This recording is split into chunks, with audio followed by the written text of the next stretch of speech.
हरे कृष्णा।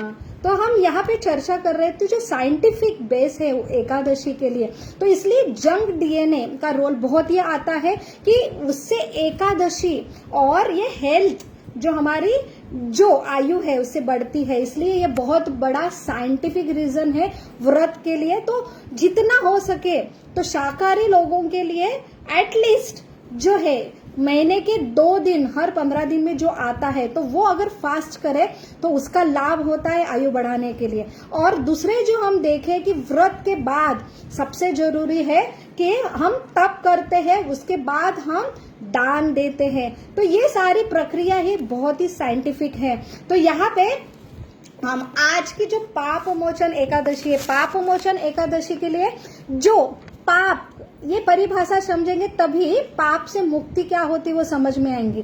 तो यहाँ पे हमें पाप जो है कि हम पाप करते, तो ऐसे बहुत सारे लोग हैं वो इसके लिए विरोध करते हैं कि हम पाप ही नहीं करते। जो कर्मी लोग कहते हैं कि हमारा जो जीवन है तो हम किसी का नुकसान नहीं करते हैं और किसी को हम कोई पापमय क्रिया की परिभाषा है बस किसको मारना जो है उसका नुकसान करना, हम किसके नुकसान ही नहीं करते, पाप क्रिया करते ही नहीं, तो क्यों हम पाप मुक्ति के लिए ऐसा कुछ व्रत करें। तो पाप मुक्ति, तो पाप की परिभाषा है कि आप जब समझते हैं कि जैसे हम जो पत्थर है जो हमारे आंखों के पास है तो हम पूरा ढक जाता है कि हम कौन है।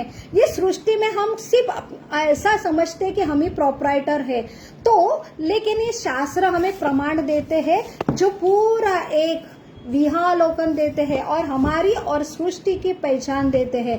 तो हम ब्रॉड व्यू से हमारे लॉजिकली और ब्रेन से नहीं समझ सकते, लेकिन शास्त्र के आधार पर हम जब ऋषि मुनियों ने जो हमें लिखा है वो समझने के बाद हमें समझ में आता है कि कैसे ये प्रक्रिया काम करती है। तो यहाँ पे जो हमारी पाप की परिभाषा है कि ये सारी सृष्टि के हम प्रोपराइटर जो हम मालिक है वो समझ के हम सब कुछ ग्रहण करते हैं। तो इसके वजह से चाहे शाकाहारी भी अन्न हो, अगर जिन्होंने दिया है उनको अर्पण नहीं करते हैं और तब हम वहां पे हमें पाप की भागीदारी होते हैं। तो जैसे कि एक घर में हम अगर रहते हैं तो वो घर अलग है, प्रोपराइटर जो मालिक अलग है और मैं उसका सिर्फ भोग कर रही हूँ बिना वो मालिक के पूछे। तो सारा कुछ क्यों, मैं अनकॉन्शियस हूँ, मुझे पता ही नहीं है, मैं अज्ञानी हूँ।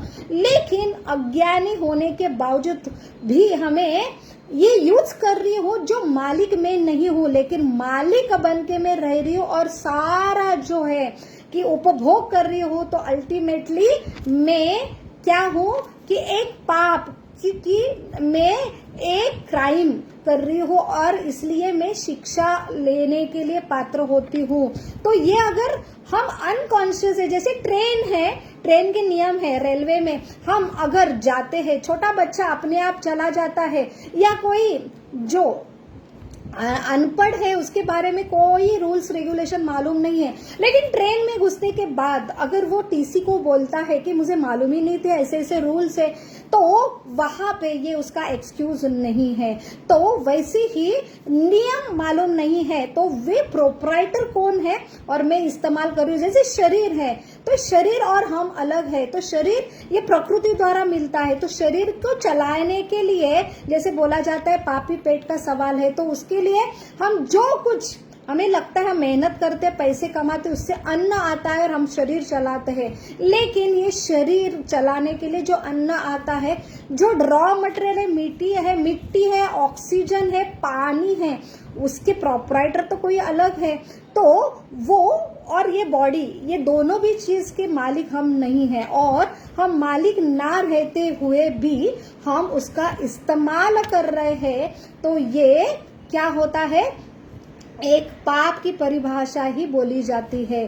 तो इसलिए जब हम शास्त्र में समझ में आता है कि प्रोपराइटर, जो भगवत गीता में हमें 5 अध्याय में मिलता है कि भोक्ताराम यज्ञ तपसा सर्वलोक महेश्वर सर उदय सर्व भूताना, तो यहाँ पे कि भगवान ये प्रोप्राइटर है, सर्व यज्ञ जो भोक्ताराम यज्ञ तपासा, तो भोक्ताराम भोग करने का कौन अधिकारी है?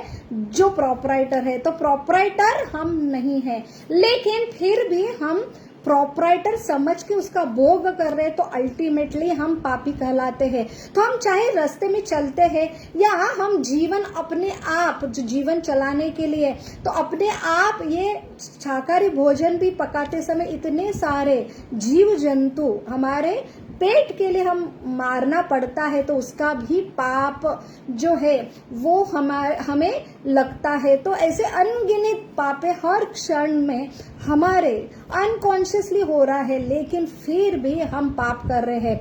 तो ऐसे ये पाप से मुक्ति दिलाने के लिए ये पाप मोचनी एकादशी है।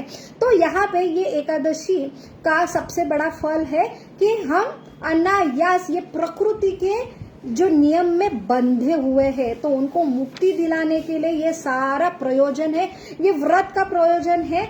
और इसलिए सबसे बड़ा दायित्व है मनुष्य जीवन का, प्राणी के लिए ये नियम नहीं है। तो इसलिए शास्त्र में हम समझ सकते हैं कि ये सारी सृष्टि कैसी चलायमान होती है। तो इसलिए हम बद्ध है, ऐसे कैसे समझ सकते हैं? जैसे हम शरीर में बद्ध है, क्यों? क्योंकि हम सब अनुभव करते हैं कि छोटे बचपन में हम इतना एंजॉय करते हैं, और लेकिन हम अपना जो शरीर में बदल है उसको रोक नहीं सकते हैं।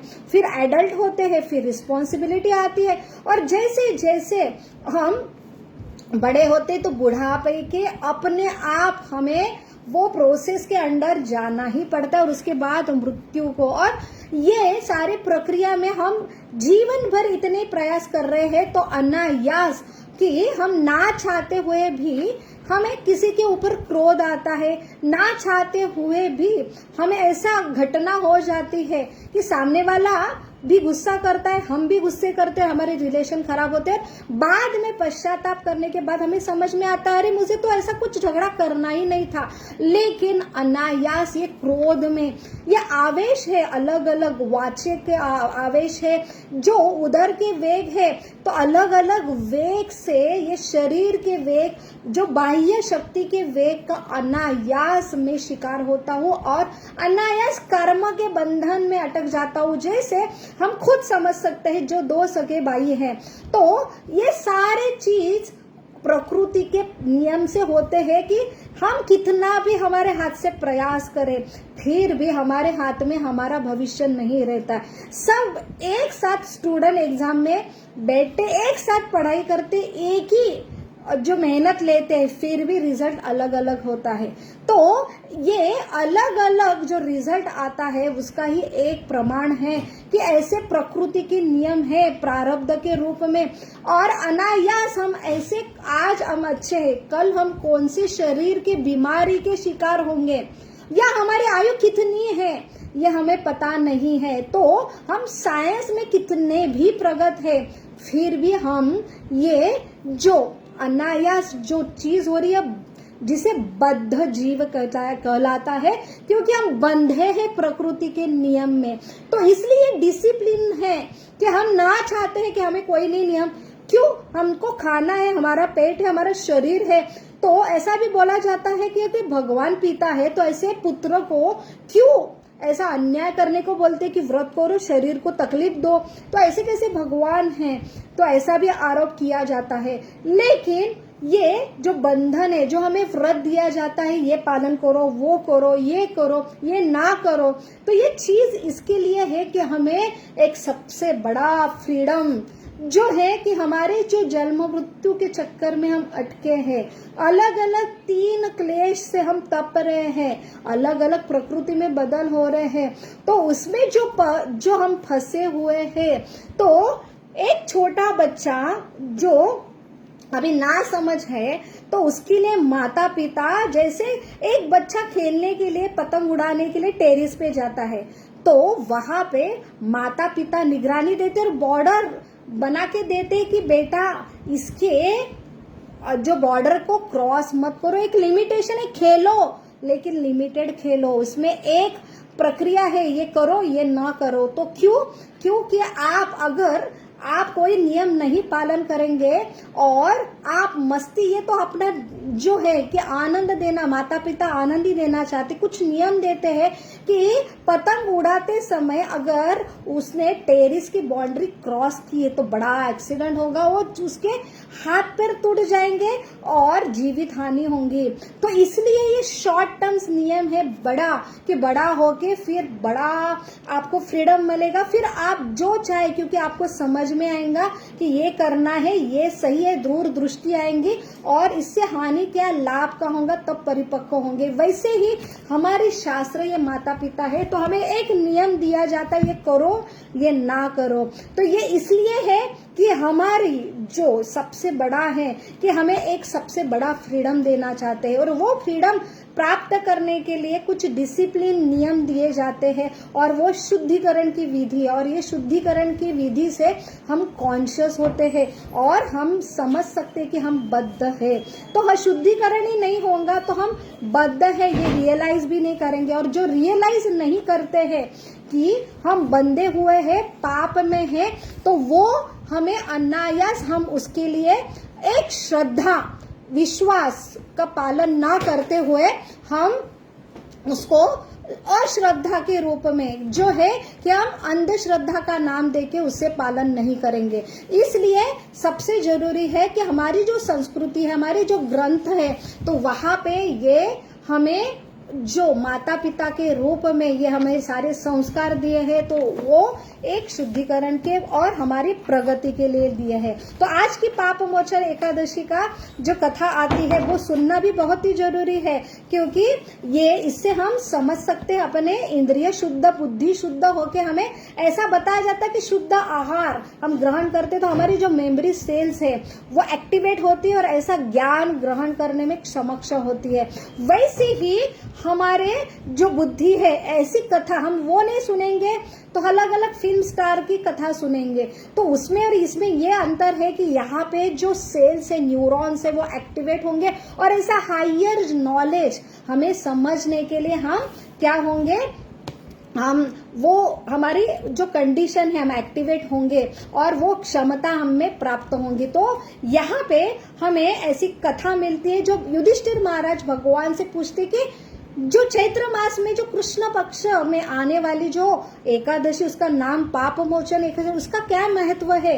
और राजा मंथाना की स्टोरी जो आती कि ऐसे राजा को जो ऋषि थे, जो लोमस ऋषि है, उन्होंने जो स्टोरी बताई, कहानी बताई पाप मोचन एकादशी के बारे में, वहां पे उन्होंने बताया है कि इसका एकादशी का नाम पाप मोचन एकादशी क्यों पड़ा है।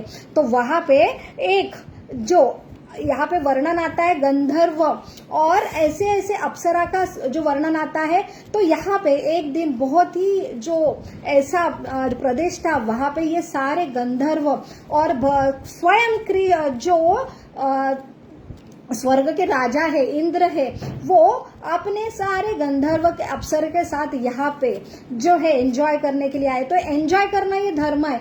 यहाँ पे स्वर्ग में जितना एंजॉयमेंट उतना हम पृथ्वी में नहीं कर सकते हैं। तो वैसे वैसे हायर जितने हम जाएंगे उतना ही हमें ये एंजॉय। तो यहाँ पे व्रत ऐसा बोला जाता है कि कुछ हम पुण्य करें तो हमको स्वर्ग में भेजा जाता है, लेकिन वहां पे भी डर रहता कि इतना सारा सेंस ग्रेटिफिकेशन है और इतना सारा एंजॉयमेंट के असुर की दृष्टि आती है और फिर असुर पावरफुल होते हैं तो सारे स्वर्ग के देवता को वहां से वो क्या करते हैं, कब्जा लेके उनको वहां से निकालते हैं। लेकिन उससे भी हायर डेस्टिनी जो भगवान कृष्ण हमें देते कि सबसे व्रत का फल है कि भगवान की अन्य अभिलाषिता शून्य, ऐसा क्या करो, उपासना करो और भगवत धाम जहाँ पे राजा के अलग अलग उपलब्धियां के पीछे न लग के, राजा के घर में पुत्र के, हम पुत्र भगवान के राजा के, लेकिन हम भूल गए हैं। तो हम वो लेवल पे आते कि हमें कुछ नहीं चाहिए, बस आप चाहिए। तो ये सारे व्रत का ये रिजल्ट है जो हम प्रार्थना के रूप में गाते हैं, हरे कृष्णा कृष्ण कृष्ण हरे हरे, हरे राम राम राम हरे हरे। तो यहाँ पे ये मंत्र, महामंत्र जो दिया है, जो बृहद नारदी पुराण में और बहुत सारे पुराण में वर्ता आता है, तो हमें ऐसा पूछा जाता है कि यही मंत्र क्यों, ये 16 अक्षरी क्यों, कि हरे राम ऐसा और उसके बाद हरे कृष्ण ऐसा क्यों नहीं है। तो ये कलयुग का युग धर्म है जो भगवान चैतन्य महाप्रभु में खुद स्थापन किया है। ये प्रोसेस है मेडिटेशन की, जिससे हमारा मन, बुद्धि और सबसे जरूरी अहंकार शुद्ध होता है। और वही अहंकार है जो मैं एंजॉयर हूँ और मैं खुद की अंश हूँ, मैं वो पोजीशन भुला के मैं यहाँ पे एंजॉय करना आता है, सबसे बड़ा पाप है। उसकी वजह से अलग अलग प्रकृति हमें शरीर देते हैं और फिर से प्रकृति के नियम की वजह से हम और हमारे कर्म के बंधन में अटक जाते। तो सबसे बड़ा रोल है जो हमारा फॉल्स ईगो है उसे शुद्ध करना है। जो ईगो है कि मैं कुछ विशेष एंजॉयर हो, जो आपकी खुद की, जो भगवान के हम अंश है, जो सेवक है, वो हमारी पोजीशन, सबसे मेन पोजीशन में भूल गए हैं, वो सबसे बड़ा पाप है। तो ये अहम को शुद्ध करने के लिए यहाँ पे माला के ऊपर जप करना, ये प्रोसेस है जो शास्त्र में प्रमाणित है। तो यहाँ पे ये गुरु मणि है, उसके ऊपर जिन्होंने, ये गुरु ने दिया है, जो चैतन्य महाप्रभु स्वयं कृष्ण है, 500 साल पहले जो कलकत्ता नवद्वीप में अवतरित हुए हैं, और उन्होंने हमारे जो बद्ध जीव को मुक्त होने के लिए ये सिंपल सी विधि दी है कि आप व्रत भी नहीं करते हैं, कैपेसिटी नहीं है, तो आप ये शरीर, मन, अहंकार को शुद्ध करने के लिए, हायर डेस्टिनी को पहुंचने के लिए ये जो है माला के ऊपर जप करना है। तो जैसे कृष्ण चैतन्य प्रभु नित्यानंद श्री अद्वैत गदाधर शिवास आदि गौर भक्तवृंद, उसके बाद हरे कृष्णा कृष्ण कृष्ण हरे हरे, हरे राम राम राम हरे हरे। ये महामंत्र एक होने के बाद दूसरे मणि के ऊपर, तो हम ये लगभग 8 से 9 मिनट में कंप्लीट कर सकते हैं। और हम वो एक स्थिर जमीन पे हम बैठ के, स्थिर बैठ के, हमारा शरीर विशिष्ट पोजीशन में, हमारा मन, हमारी बुद्धि और सबसे बड़ा अहम है उसको यहाँ पे, ये जो भगवान का नाम है, ये नाम चिंतामणि जो है, जो चिंतामणि, ऐसे बहुत सारे, सबसे जरूरी है कि हमें अपने हायर डेस्टिनी, वहां पे कोई क्लेश नहीं है, जन्म मृत्यु नहीं है, ऐसे नाम चिंतामणि कृष्ण चैतन्य रस विग्रह जो पूर्ण शुद्ध नित्य मुक्तो अभिन्नत्वात नाम नामिनो, ऐसा ये नाम की प्रक्रिया जो सही मेडिटेशन की विधि है, ये प्रक्रिया शास्त्र में है। और इसलिए अतः श्री कृष्ण नामादि न भवेत ग्राह्य इंद्रिया, तो आपको लगता है कि हमें तो नहीं महसूस हो रहा है, कृष्ण भगवान और नाम में कोई अंतर नहीं, लेकिन हम ये इंद्रिय से महसूस नहीं करते हैं। लेकिन जब सेवन मुखे जिह्वादो, जब हम ये जीवा को सेवन, जो सेवा के लिए लगाते हैं, तो स्वयं एव स्फूर्ति अद, जो हम स्वतः ये अनुभव करते, जो पाश्चात्य देश में उन्हें ग्रंथ भी मालूम नहीं है, ग्रंथ के ऊपर विश्वास नहीं है, साधु के बारे में विश्वास नहीं है, भगवान के बारे में विश्वास नहीं है, मंत्र के बारे में विश्वास नहीं है, लेकिन स्वयं एव स्फूर्ति अद, कि स्वयं के अनुभव से जब हम नाम लेते हैं, एक मनुष्य का नाम बार बार लेते तो कोई चेंजेस नहीं होते हमारे कॉन्शियसनेस में।